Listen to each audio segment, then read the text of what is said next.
পোলতা শাক একবারে এইভাবে বাড়িতে রান্না করে দেখুন। শেফ কিং কিচেনে সবাইকে স্বাগত। এই যে এটা কি শাক বলো তো বন্ধুরা, এটা পোলতা শাক। এই পোলতা শাকটা আমি রান্না করব। প্রথমে এগুলো আমি কেটে নেবো। এই পোলতা শাকের এইগুলো বাদ দিতে হয়, দিয়ে কেটে নেবো।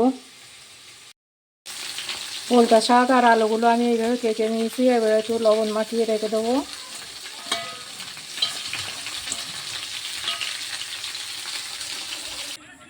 আমি এই বলো প্রথমে এত দূর আসছি, এই দুই সাইডে মানে তোমাকেও করছি ক্যাপচার। আর বৃষ্টি হচ্ছে বলে তো এরকম লাগছে।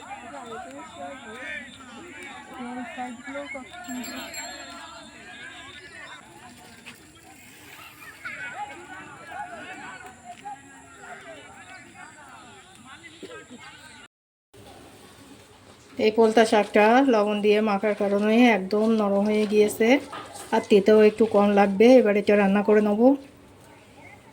কড়াই বসিয়ে দিয়েছি, কড়াইটা গরম হয়ে গিয়েছে। সর্ষের তেল দিয়ে দেবো। কেটে রাখা পেঁয়াজটা লাল করে ভেজে নেব। পেঁয়াজটা লাল করে ভেজে নিয়েছি। এবারে এই পোলতা শাকটা দিয়ে দেবো। এর থেকে কতটা পানি বার হয়েছে লবণ মাখানোর কারণে।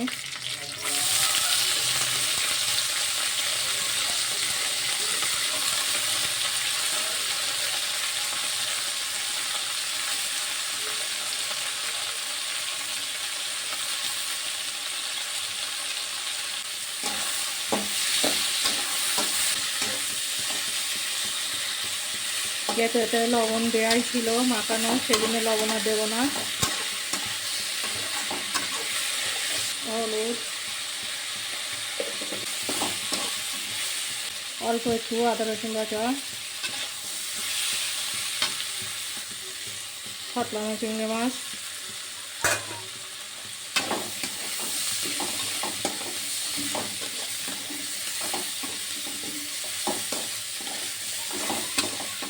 এটা ভালো করে ভেজে নিয়েছি। এবার ঝোল দিয়ে দেবো।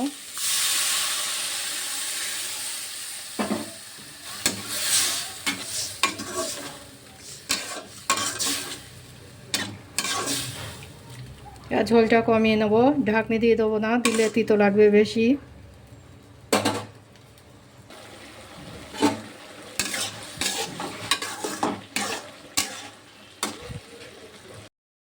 আমার এই শাকটা রান্না হয়ে গিয়েছে, এবার নামিয়ে নেবো।